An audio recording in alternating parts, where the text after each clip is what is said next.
The clay court reckoning. The ball hung in the air like a frozen tear, a perfect, impossible lob sailing over Kalen Voss's desperate backhand reach. Below it, Soren Vale stood rooted, not a flicker of effort on his face, his eyes locked not on the soaring sphere, but on Kalen's. In that single suspended heartbeat, Kalen didn't see triumph in Soren's gaze. He saw the cold, calculated void of betrayal. The ball kissed the clay behind him with a soft thud, the final point of the Viridian Open Championship, and the roar of the Azure Coast crowd became the sound of Kalen's world-shattering. For 7 years, Kalen and Soren had been the twin sons of the Viridian circuit. Their rivalry, the stuff of legends whispered in the hallowed halls of the Grand Spires Tennis Club. They'd clawed their way up from the gritty junior courts of the Salt Flats, sharing a single battered duffel bag, splitting meager prize money from minor tournaments, sleeping on each other's couches in the rain-lashed city of Marisport. Kalen, with his explosive athleticism and thunderous serve, the raw force of the storm. Soren, with his glacial precision, uncanny anticipation, and a mind that mapped the court like a grand master, the calm before the storm. They were Kalen and Soren, a single word spoken with reverence, the future of the game, destined for the pinnacle. And they were, or so Kalen believed, brothers forged in sweat and shared dreams. The dream was simple. One of them would win the Viridian Open, the oldest and most prestigious clay court tournament on the Azure Coast, and the other would be there, arms raised in genuine celebration. They'd promised it over cheap ale in the dim glow of the Salty Dog Tavern countless times. "Win it for both of us, brother," Soren would say, clinking his glass against Kalen's. "Then I'll win it next year, always for each other."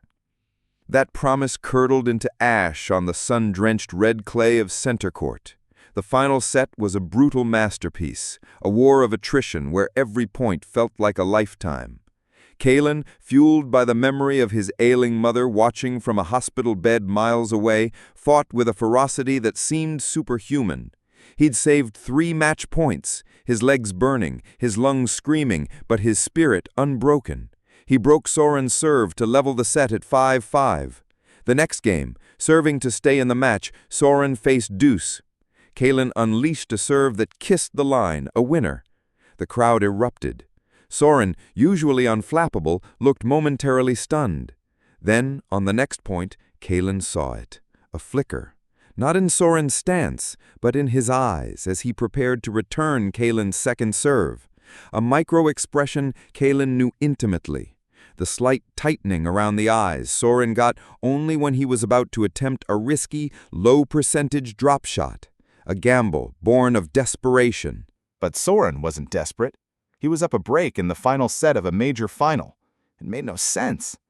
Kalen adjusted his position instinctively, anticipating the drop. Soren didn't drop it. He drove a deep, heavy forehand cross-court, Kalen's weakest reply. Kalen lunged, but the ball skidded just past his outstretched racket. Advantage Soren. The next point, Kalen served wide, a perfect setup for his devastating inside-out forehand. He coiled, swung, and Soren, impossibly, was already there, cutting off the angle with a reflex volley that died inches inside the baseline. Kalen stared. Soren never moved that fast laterally. He never anticipated Kalen's favorite pattern that precisely. It was like Soren knew exactly what Kalen would do before Kalen himself did. The final point, the lob. Kalen knew, with a chilling certainty that cut deeper than any loss, that Soren had let the ball drop. He'd chosen to stand there, a silent executioner, watching the dream die. The trophy ceremony was a blur of searing humiliation. Soren's speech, smooth and gracious, thanking my brother Kalen for pushing me to the absolute limit, sounded like nails scraping bone. The handshake was a dead fish, cold and brief. Kalen forced a smile for the cameras, the weight of the runner-up silver platter feeling like lead, but inside, a furnace of betrayal was roaring. He avoided Soren's gaze, unable to bear the sight of the man who had just dismantled his life with a look. The aftermath was swift and brutal. Overnight, Kalen became a ghost. Sponsorships with Aether Gear and Nexus Sportswear evaporated. The Grand Spires Tennis Club, once his second home, suddenly found his membership under review. Whispers followed him. Choked, couldn't handle the pressure. Soren was always the smarter player. The worst blow came from his coach, the gruff but beloved Master Torin, who pulled him aside. "Kalen, lad," Torin rasped, his face etched with concern. "I've seen you play Soren 100 times.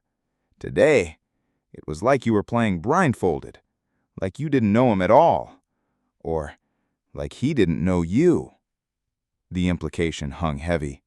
Had Kalen, in his grief over his mother's recent passing, she died peacefully the week before the tournament, a secret he'd kept to stay focused, somehow lost his edge? Or was something far darker at play? Kalen retreated to the only place that felt real anymore, the abandoned clay courts nestled in the Seacliff Bluffs, far from Marisport's glittering towers. They were cracked, overgrown with stubborn seagrass, baked by the sun and scoured by the salt wind. He'd played here as a child, dreaming of center court. Now it was his purgatory. He arrived before dawn, the only sound the crash of waves against the rocks below and the rhythmic thwack, thwack, thwack of his lone cactus. He hit thousands of balls against the crumbling backboard, his muscles screaming, his knuckles raw. He didn't practice winning shots. He practiced surviving. He ran suicides until he vomited, his lungs raw with salt air and despair. He replayed that final point endlessly in his mind, the look in Soren's eyes, the impossible anticipation. It wasn't just losing. It was being unmade by the person he trusted most. The betrayal wasn't a single act. It was the foundation of his entire world being pulled out from under him. One rain-lashed afternoon, hunched under a leaky tarpaulin strung between two rusted light poles, Kalen found it.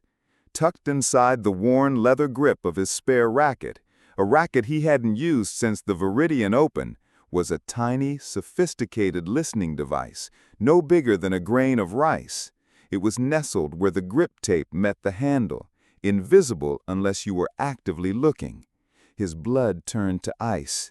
They'd been listening for years.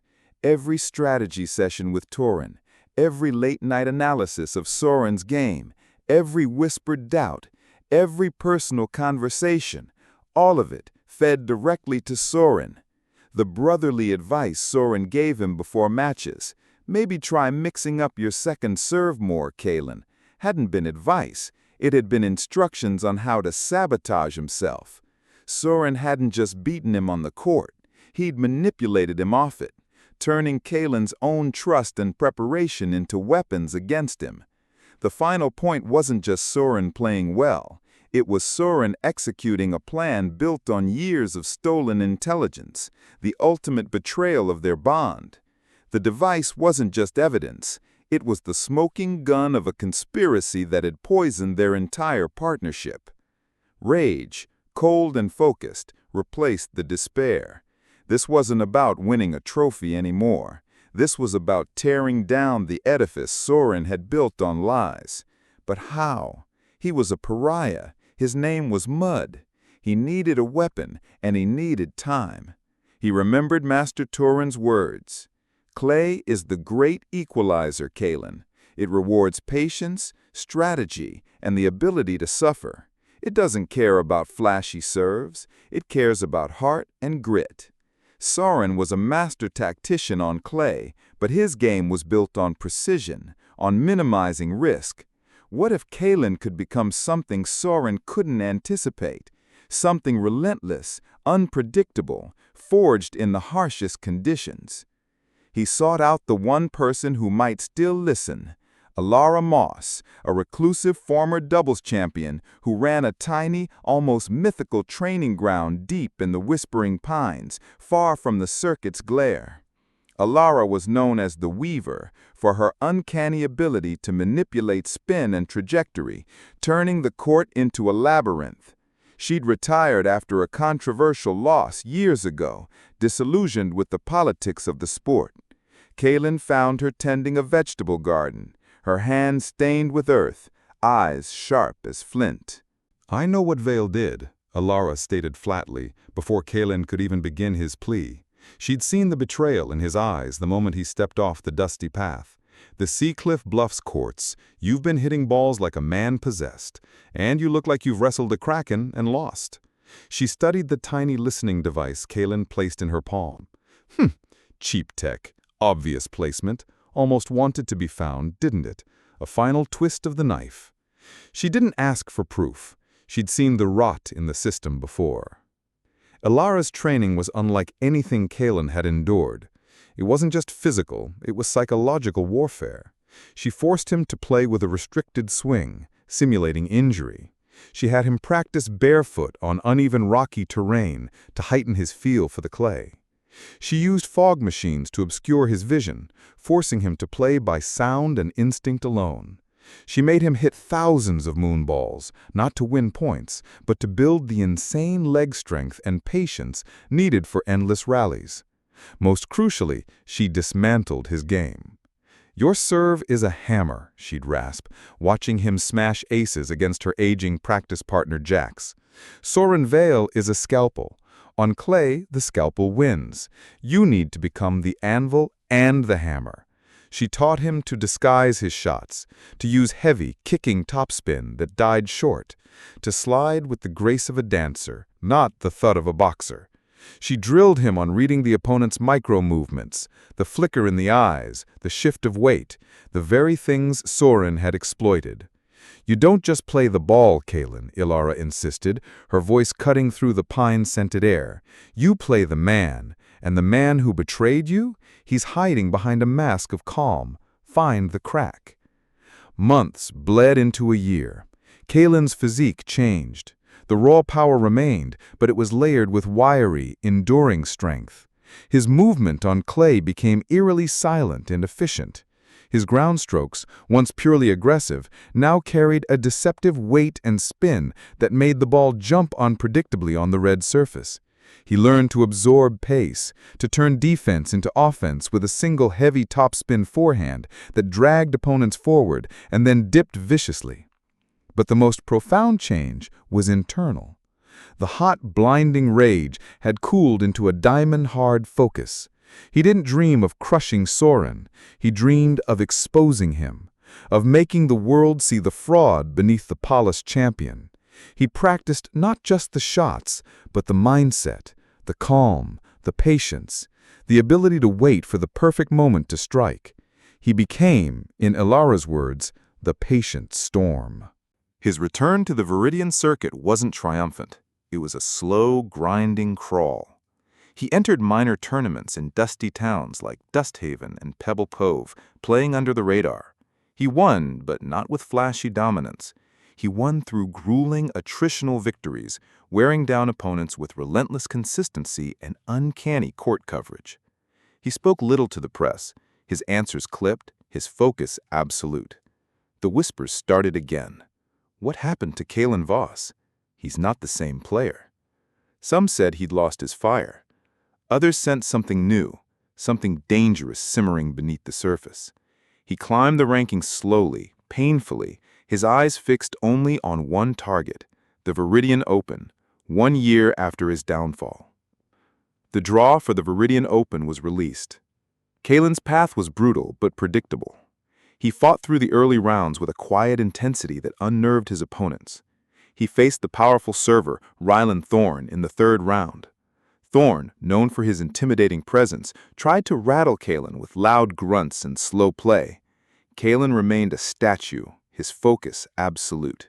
He absorbed Thorne's power using the court's depth, and in the 5th set, broke Thorne's spirit with a series of impossible passing shots hit with heavy topspin that skidded low and fast, catching Thorne flat-footed time and again. The message was clear. Kaylin wasn't just back, he was evolved. Then came the quarterfinals. Against the young, rising star, Lyra Swift, a player known for her lightning speed and aggressive net play. Lyra pushed Kaylin harder than anyone had in months, forcing him to cover every inch of the court. Kaylin dug deep, using every tool Lyra had forged. He hit drop shots that died inches from the net, forcing Lyra to sprint back. He unleashed heavy moonballs that hung in the air, giving him time to recover and then pounce on the short reply. He slid effortlessly, his feet whispering on the clay, retrieving shots many deemed impossible. The match went the distance, a brutal display of endurance. In the final game, Lyra served for the match. Kaylin, down 15-40, faced 2 match points. The crowd held its breath. Instead of going for a desperate winner, Kaylin hit a deep, heavy topspin forehand to Lyra's backhand. Lyra, expecting a smash, was slightly off balance. She pushed a weak reply. Kaylin didn't go for the kill. He hit another deep, heavy shot, deeper this time, to her feet. Lyra scrambled, hitting a desperate lob. Kaylin, now perfectly positioned, didn't smash it. He hit a delicate, spinning drop volley that caught the top of the net and trickled over. Lyra raced forward, but the ball died before she reached it. Deuce. The crowd roared. Kaylin had played not just the ball, but Lyra's expectation, her fatigue, her very psychology. He broke her serve, then held his own with ice in his veins, winning the match. The patient storm had arrived. The semifinal pitted Kaylin against the tournament's top seed, the reigning champion, Soren Vale. The buzz was deafening. Kaylin and Soren, rematch. The narrative wrote itself. The fallen hero versus the crowned king. The betrayal, the mystery, the year-long exile. It was the story of the decade. Center court was a cauldron of noise, a sea of cameras and flashing lights. Kaylin walked out first, his face unreadable, dressed in simple dark blues. He didn't acknowledge the crowd, his eyes fixed on the baseline. Then came Soren, basking in the adoration, waving, smiling, the picture of the beloved champion. He strode to the net for the coin toss. Kaylin met him there. No handshake. Kaylin simply nodded, his gaze locked on Soren's, not with hatred, but with a calm, unnerving assessment. Soren's smile faltered for a microsecond, a flicker of uncertainty in his otherwise serene eyes. He looked smaller. Kaylin turned and walked to his baseline without a word. The first set was a tense, tactical chess match.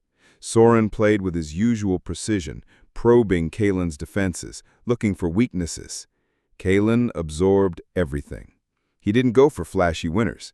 He hit deep, heavy balls, consistently landing them within inches of the baseline, forcing Soren to hit up, giving Kaylin time to reset. He used heavy topspin on his forehand, making the ball kick up high into Soren's backhand, Soren's less dominant wing. Soren won the first set 6-4, but it felt hollow. He'd expended enormous energy, while Kaylin seemed barely winded, moving with an almost eerie economy. The crowd sensed it. The champion wasn't dominating, he was being managed. The second set was Kaylin's statement. He began to take time away from Soren. On Soren's second serve, usually a safe target, Kaylin stepped in and hammered deep, heavy returns that landed right on the baseline, forcing Soren into defensive positions immediately. He started using the drop shot, not as a surprise, but as a calculated weapon after drawing Soren deep with a moonball. Soren, known for his speed, seemed a half-step slow, his movements slightly hesitant, as if he was constantly second-guessing what Kaylin would do next. Kaylin broke early and held serve with ease. His movement on the clay now looked effortless, almost predatory. He won the set 6-2. The center court, usually Soren's fortress, felt unnervingly quiet for the champion. The third set was pure tension. Soren, visibly frustrated, began to show cracks. A double fault. A rare unforced error on a simple volley.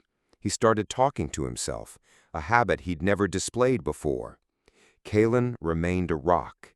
He weathered Soren's brief flurry of aggression, absorbing the pace, and then, at 4-4, struck. On Soren's serve, Kaylin hit a deep, heavy cross-court forehand. Soren, stretched wide, hit a decent passing shot attempt down the line. Kaylin, anticipating the pattern Soren had used against him a year ago, was already sliding into position. He didn't go for a winner. He hit a heavy, topspin lob that hung high over Soren's head, landing deep in the corner. Soren turned and ran back, but the ball took a vicious high kick off the clay, forcing him to stretch desperately. His reply was weak, short. Kalen charged the net, not with a smash, but with a perfectly placed heavy topspin volley that died inches inside the service line. Soren barely moved. Break point. The crowd gasped. Kalen had just used Soren's own favorite tactical sequence against him, but with the heavy topspin he now wielded so effectively on clay. Kalen converted the break with another deep, grinding rally, forcing Soren into an error. Serving for the match at 5-4, Kalen faced deuce after Soren saved a first match point with a desperate lunging volley. The tension was suffocating. Kalen served. A heavy first serve, wide. Soren blocked it back deep. Kalen hit a deep, heavy forehand to Soren's backhand. Soren pressured, hit a slightly short ball. Kalen didn't go for the line. He hit a heavy topspin cross-court forehand, deep but not extreme, landing safely in the corner. Soren hit a solid, deep reply. Kalen hit another heavy ball, same pattern. Back and forth they went, a relentless grinding exchange. 10 shots, 15, 20. Kalen was moving with impossible ease, his shots consistently deep and heavy, each one adding a tiny bit more spin, making the ball jump higher and faster off the clay. Soren was running, his face etched with strain, his shots starting to lack depth. On the 23rd shot, Soren, lunging to reach another heavy Kalen forehand, hit a desperate sliced backhand that floated long. Match point. Kalen served. A heavy second serve, wide. Soren took it early, trying to take time away, hitting a sharp cross-court backhand. Kalen, expecting it, was already moving. He hit a deep, heavy topspin forehand down the line, not a winner, but forcing Soren to move. Soren hit a defensive lob. Kalen didn't rush it. He waited, letting the ball drop, then hit a massive, heavy topspin forehand that screamed down the line, landing just inside the corner. Soren, stretched impossibly wide, lunged, his racket a fraction late. The ball screamed past him. Silence. Then an eruption. Kalen didn't roar. He didn't throw his racket. He simply stood at the baseline, his chest heaving, his eyes closed for a brief moment. When he opened them, he looked not at the celebrating crowd, but directly at Soren, who stood frozen at the net. The color drained from his face, the mask of the champion utterly shattered. Kalen walked slowly to the net. Soren extended his hand, the automatic gesture of sportsmanship, but his eyes were distant, haunted. Kalen looked at the hand, then up at Soren's face. The years of trust, the betrayal, the stolen device, the year of grinding exile, it all hung in the air between them. The crowd noise faded to a dull hum. Kalen saw the flicker of fear in Soren's eyes, the unspoken plea for silence, for the secret to stay buried. He saw the man who had been his brother, now revealed as a thief of dreams. Kalen didn't shake the hand. He didn't sneer. He simply held Soren's gaze, his own expression calm, devoid of the expected triumph, filled only with a profound, unshakable understanding. He gave the smallest, almost imperceptible nod, not of forgiveness, not of acceptance, but of recognition. He saw Soren Vale for exactly who he was, and Soren knew with absolute certainty that Kalen knew everything. Then Kalen turned his back on the champion and walked toward his chair, the roar of the crowd washing over him, but his mind already elsewhere. The revenge wasn't in the trophy which he would lift later. It wasn't in the win, however sweet. The true revenge was in this moment, the look in Soren's eyes, the knowledge that the perfect facade was broken, that the foundation of Soren's victory a year ago was exposed as rotten, and that Kalen Voss, the man he had discarded, had not only returned, but had seen through the deception and dismantled him with the very tools Soren thought he controlled. Soren Vale would forever carry the weight of that unspoken knowledge, the silent judgment in Kalen's eyes, a far more potent punishment than any public scandal. The trophy ceremony was different this time. Kalen held the heavy Viridian cup aloft, the late afternoon sun glinting off its silver surface. The crowd chanted his name, a sound both familiar and alien after the year of silence. He smiled, a genuine, weary smile, for the cameras, for the fans who had stuck by him. But when the cameras panned to Soren, accepting the runner-up silver platter with a tight, brittled expression, Kalen's gaze didn't waver. He didn't look away. He held the look, calm, steady, a silent testament to the truth that now lived between them. Later, in the quiet solitude of the players' locker room, long after the last reporter had left, Kalen sat alone on a bench, the Viridian cup resting beside him. He picked up his racket, the one with the repaired grip where the listening device had been. He ran his fingers over the smooth leather, remembering the feel of the tiny, cold piece of tech hidden beneath. He thought of Alara and the whispering pines, of Master Torin's quiet belief, of the endless hours on the Seacliff Bluffs courts, the salt wind stinging his eyes. He thought of his mother, and the peace he finally felt, not from winning, but from having faced the darkness and emerged whole. Revenge, he realized, wasn't about destroying the other person. It was about reclaiming yourself. It was about proving that the betrayal, however deep, couldn't define you. Soren Vale had tried to bury Kalen Voss under a mountain of lies. But Kalen had dug himself out, not with anger alone, but with patience, with grit, with the relentless grinding power of the clay itself. He had become the storm that weathered the betrayal, not the one that destroyed everything in its path. He picked up the Viridian cup, its weight solid and real in his hands. It was a symbol, yes, but the true victory was the quiet strength in his chest, the unshakable knowledge that he had faced the abyss within his closest bond and hadn't fallen in. He had walked through the fire of betrayal and emerged not as a victim, nor as a destroyer, but as a man who knew his own strength. The roar of the crowd had faded, but the silence within him was no longer empty. It was filled with the hard-won peace of a reckoning finally settled, not with a scream, but with the quiet, enduring thud of a ball on red clay. The patient storm had passed, leaving only the solid ground beneath his feet. He stood up, the cup held high not in triumph over Soren, but in quiet salute to the journey that had brought him back to himself. The game, he knew, was never just about the points. It was about who you became in the playing. And Kalen Voss, the boy from the Salt Flats, had finally become the man he needed to be. He walked out of the locker room, the cup catching the last rays of the Azure Coast sun, ready for whatever court lay ahead.